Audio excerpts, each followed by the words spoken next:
Evangelho de Marcos, capítulo 1, do versículo 1 ao versículo 7.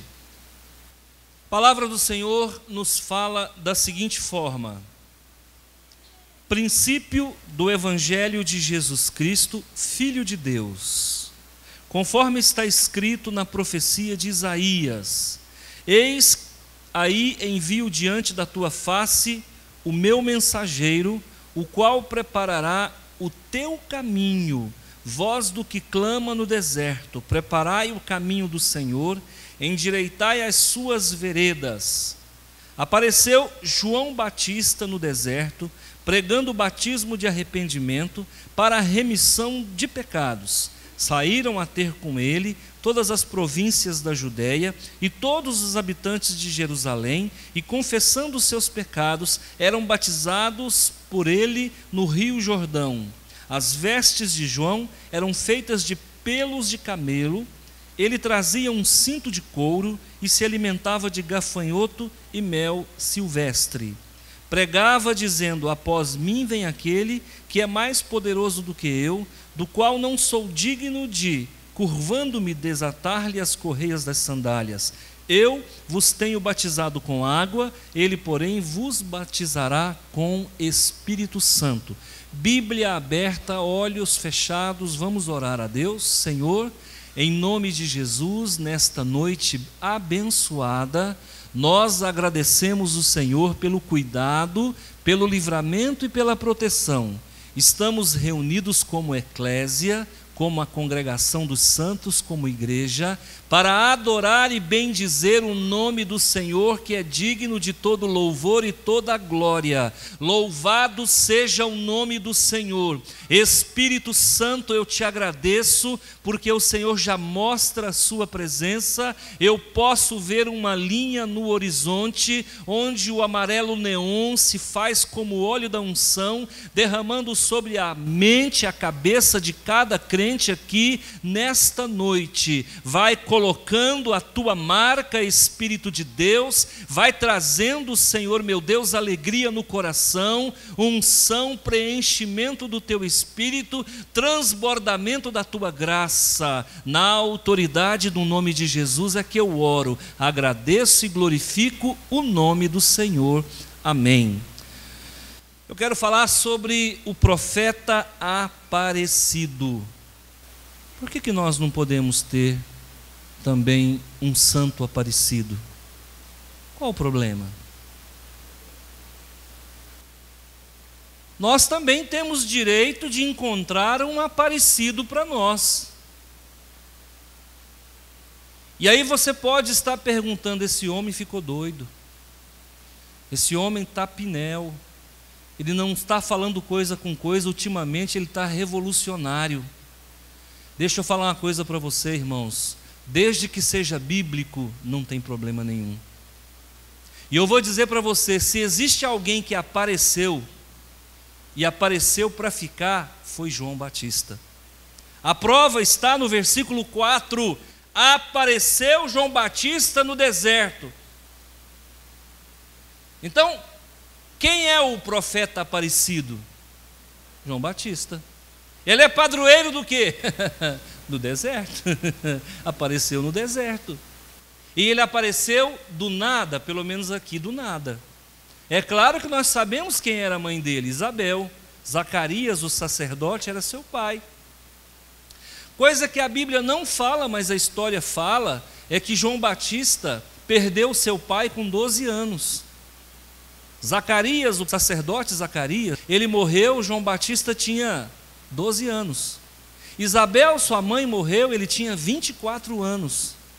Ele começou o seu ministério no 15º ano do imperador Tibério César, no ano de 29 depois de Cristo. Esse homem tomou 10 meses de cadeia, simplesmente porque acusou Herodes Antipas de adúltero, por conta de que Herodes havia tomado a mulher do seu irmão, e ele, como porta-voz do Deus Altíssimo, e profeta de Deus, não tolerando o pecado, confrontou o rei, dizendo: não te é lícito tomar a mulher do teu irmão. Herodes, então, passando alguns dias, por 2 motivos, mandou prender João Batista. Primeiro, porque ele tinha medo que João Batista liderasse uma rebelião contra ele. E Herodes tinha uma milícia, são chamados de os herodianos. Eram soldados milicianos de Herodes, ele tinha um exército particular.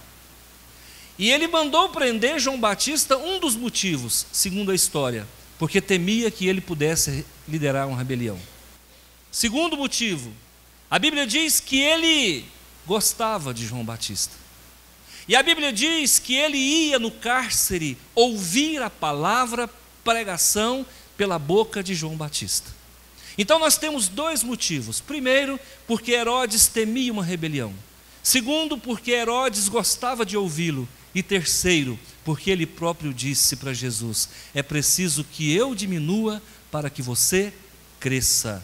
Então existem 3 justificativas para a cadeia desse homem. Ele ficou 10 meses preso. O dia que ele saiu da fortaleza de Maquerus, ele saiu para perder a cabeça. E a sua cabeça foi oferecida numa bandeja, numa festa que o rei dava no palácio. A sua enteada, incitada por sua esposa Herodias, pede a cabeça do profeta.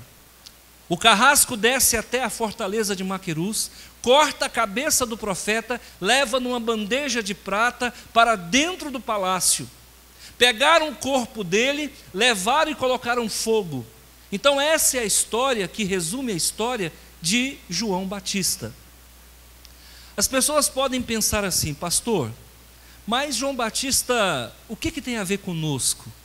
Você sabia que há uma teoria, não muito bem provada, de que nós, os batistas, somos descendentes de João Batista?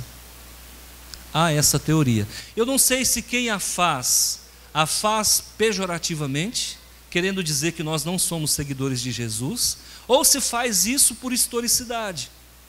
Há uma teoria que diz que os batistas deram origem aos novacianos, aos donatistas, aos bogomilos, aos cátaros, aos valdenses, aos albigenses, aos anabatistas e, consequentemente, a nós, os batistas. Porque nós sempre rejeitamos o batismo de criança, nós sempre rejeitamos o batismo pagão.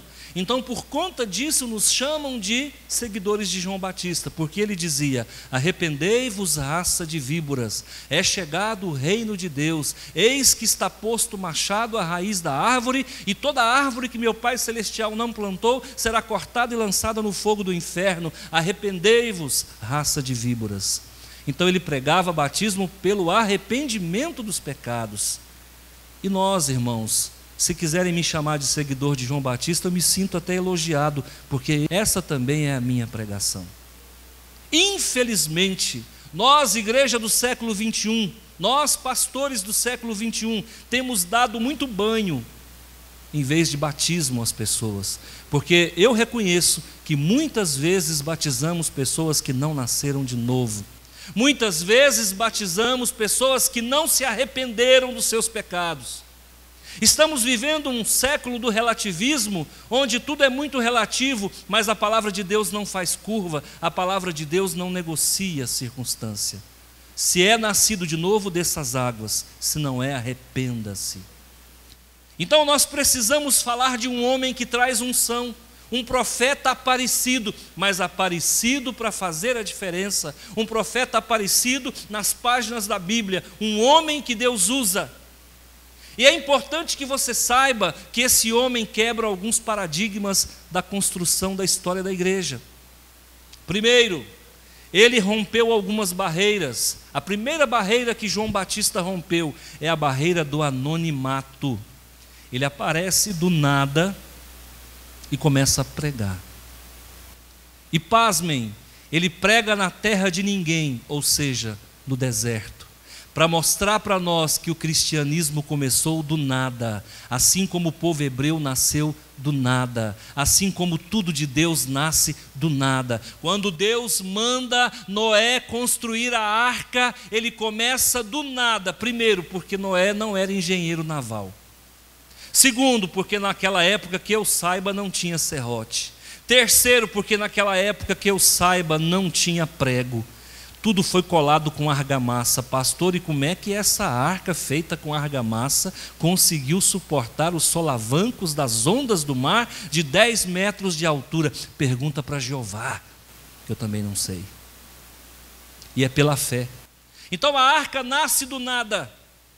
O povo de Israel nasce de um casal pagão. A nação de Israel nasce dentro de um útero chamado Egito.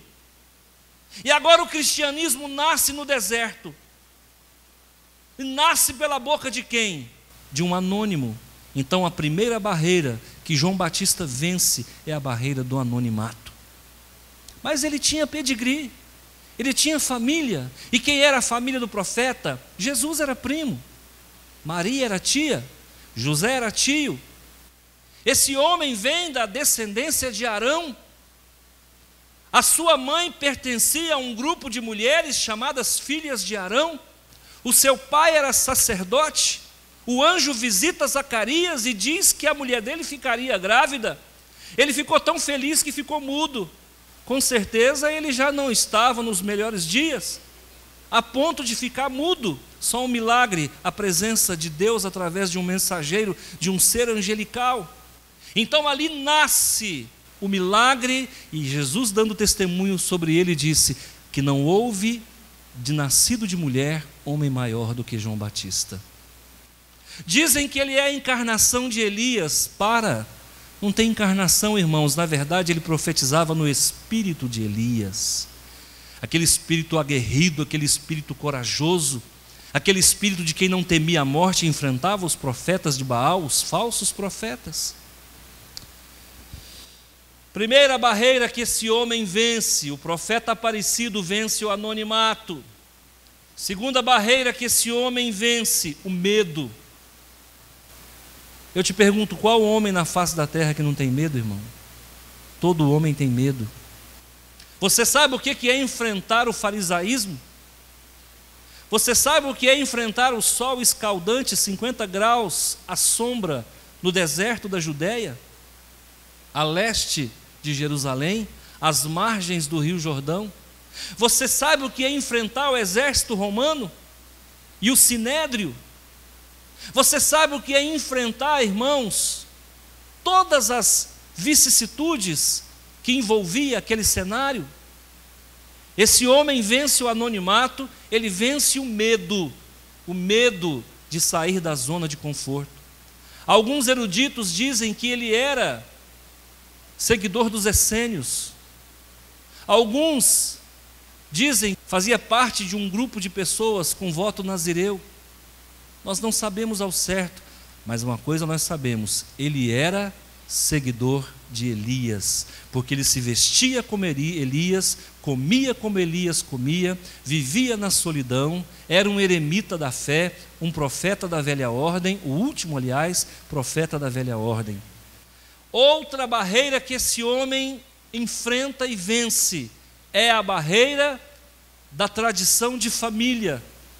Seguindo a tradição de família, com certeza ele deveria ser um sacerdote. No entanto, ele vence essa barreira, Deus o chama para ser um profeta, e ele rompe o silêncio e vai para o deserto. Olha aí um exemplo para nós seguirmos. O profeta aparecido dos evangélicos é um profeta que tem nome, é um profeta que tem história, que não foi achado num rio e que pregava no deserto, que venceu o anonimato, venceu o medo e foi um homem que venceu as tradições de família. Aqui não vale religião de pai e de mãe, aqui vale a vontade de Deus, e isso é que faz a diferença. Você está aqui porque seu pai e sua mãe é crente, ou você está aqui porque nasceu de novo? Você está aqui porque a tua família é a 3ª ou 4ª geração de crente, ou porque você teve um encontro com Jesus e entendeu que este é o teu lugar? Você é uma voz também que clama no deserto, ou você vive na zona de conforto? Nós precisamos escolher, nós somos vítimas e frutos da nossa própria escolha. Quem é você? Eu quero dizer que para você esse homem me inspira. E se eu fosse idólatra, eu era devoto dele. Porque eu vou dizer uma coisa para você, é um homem que vale a pena estudar, e toda vez que eu falo de João Batista, a presença de Deus se manifesta. Até morto ainda fala. Até a memória de João Batista fala. E eu vou dizer mais para você. João Batista nasceu num período onde Deus não falava. Eu estou achando que no século presente nós estamos vendo alguns João Batistas aí também. Porque eu não sei se Deus está falando mais, irmãos. Tem hora que eu penso que nós estamos vivendo um período de silêncio. Eu tenho 12 anos que eu pastorei, eu não vi um paralítico andar ainda. Eu não vi um cego enxergar ainda. Queridos, deixa eu falar uma coisa para vocês, batismo com o Espírito Santo hoje é coisa rara. Os crentes já não aguardam mais a volta de Jesus, não todos, é claro. Os crentes já não buscam mais falar em línguas. Os crentes já não jejuam mais. Dificilmente vão ao monte. Dificilmente desenvolvem intimidade com Deus, altar de intimidade e oração. Eu pergunto, Deus fala com uma geração dessa, onde o pecado faz parte da sua vida cotidiana?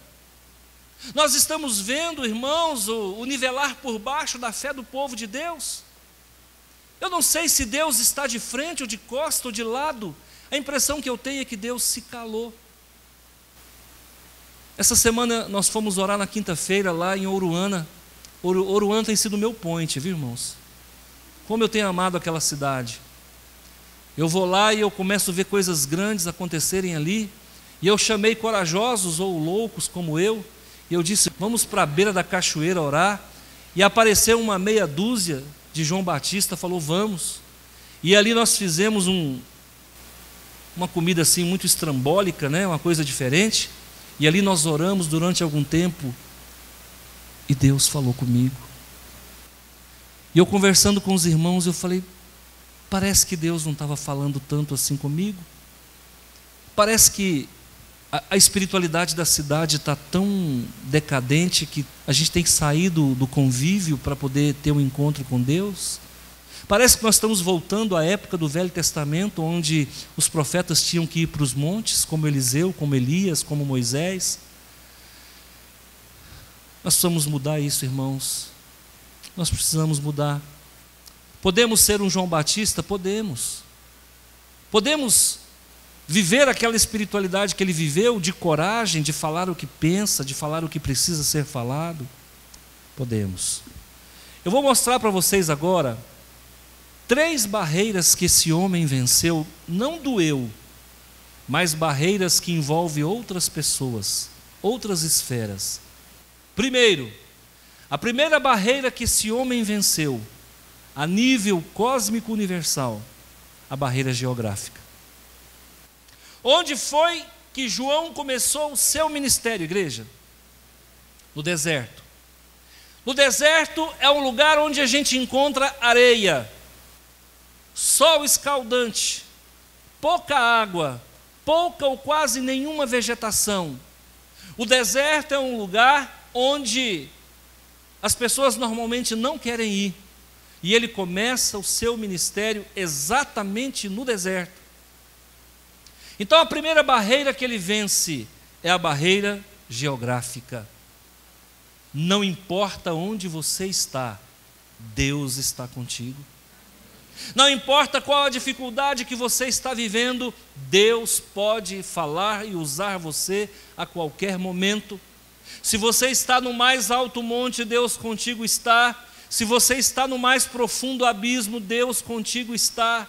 Ele está com você em qualquer lugar. Levante a sua cabeça, não importa a dificuldade, não importa o deserto, não olhe as circunstâncias, olhe para Jesus e Ele vai falar através da tua vida. Aqui nós vemos a palavra de Deus dizendo assim, olha, a voz do que clama no deserto vai preparar o caminho do Senhor. Então o caminho de Deus, o caminho da igreja, começa onde não tem ninguém. Começa onde a temperatura é agressiva. Começa onde a umidade relativa do ar é quase nula. O lugar onde começa a igreja é onde ninguém quer começar. Eu pergunto para você, se nós estivéssemos no céu e o Senhor olhasse para você e dissesse: quem vai encarnar na terra e começar a endireitar os caminhos para o meu filho passar? Qual de nós teríamos a coragem de descer nesse mundo e fazer o que João Batista fez? Então ele vence a barreira geográfica, voz do que clama no deserto. Qual é a função dele? Endireitar as veredas, vereda pela qual Jesus passaria. Quando Jesus então vai passando, ele olha e fala: eis o Cordeiro de Deus que tira o pecado do mundo. João capítulo 1, versículo 29. Jesus vai passando, ele diz, ele reconhece numa visão espiritual que aquele que passava era maior do que ele, de quem ele não tinha condições de desatar nem as próprias sandálias dele. Então, João Batista vence a primeira barreira da sua vida, a barreira geográfica. Quantas pessoas dizem: mas se eu morasse perto da igreja, eu não estou indo na igreja porque eu moro longe da igreja. Pois é, né?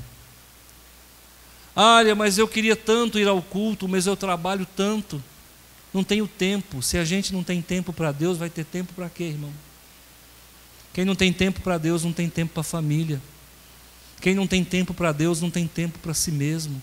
Essas barreiras que são geográficas de um espaço não mensurável, devem ser levadas em consideração. Muitas barreiras geográficas, elas são abstratas na metragem, mas elas são reais no nosso comportamento.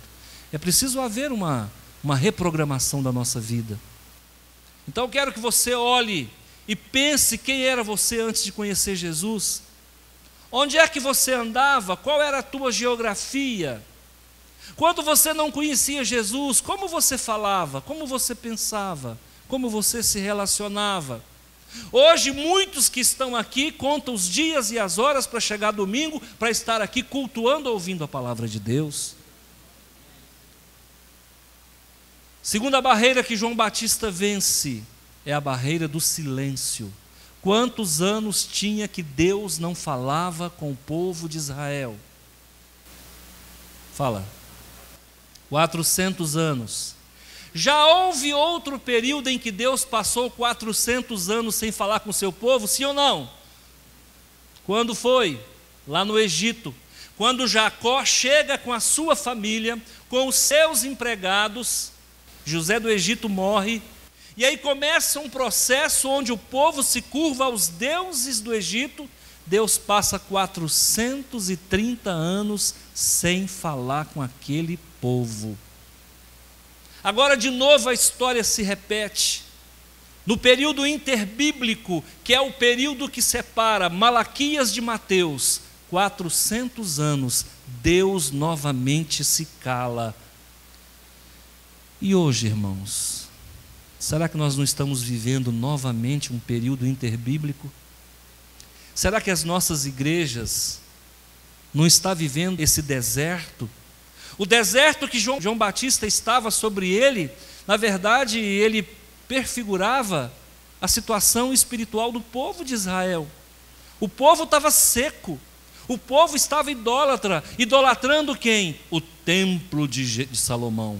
Idolatrando quem? Os fariseus. Idolatrando quem? Os rabinos. Idolatrando quem? O dinheiro. E o nosso Deus, todas as vezes que nós idolatrarmos alguém ou alguma coisa em detrimento da sua pessoa, Ele vai calar, Ele vai fazer silêncio. Então esse homem quebra a barreira do silêncio, e ele começa o seu ministério onde ninguém queria estar. Ele começa o seu ministério confrontando as autoridades farisaicas. Ele começa o seu ministério tirando o povo da cidade e levando para o ermo. É o êxodo da cidade, agora não é o êxodo rural, é o povo saindo da metrópole e indo para as margens do Jordão para ouvir uma palavra de confrontação. E pasmem, esse homem não fez milagre nenhum, porque quando há apostasia, Deus para de fazer milagre. Por isso eu digo que nós estamos vivendo um tempo interbíblico, porque eu não vejo Deus fazendo mais milagre.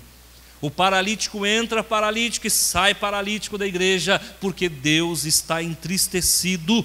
Está chegando a hora do Espírito Santo ser retirado e a igreja com ele. Qual a igreja? A verdadeira, o corpo vivo de Cristo Jesus, nosso Senhor. Onde foi que João Batista começou o seu ministério? No deserto. E começa a quebrar o silêncio, dando cajadada no povo, raça de víboras. E o povo ia, e os judeus não puderam impedir, os fariseus não tiveram condições de impedir o agir de Deus. Perguntaram para Jesus, quando Jesus desenvolvia o seu ministério, com que autoridade dizes tal coisa? Jesus disse, com que autoridade João Batista batizava às margens do Jordão? Os fariseus, não querendo se comprometer, disseram para Jesus, nós não vamos te responder essa pergunta. Jesus disse, eu também não vou responder a de vocês. Se o batismo de João era de Deus, por que vocês não obedeceram ele? Mas se o batismo de João não era de Deus, por que vocês não mataram ele?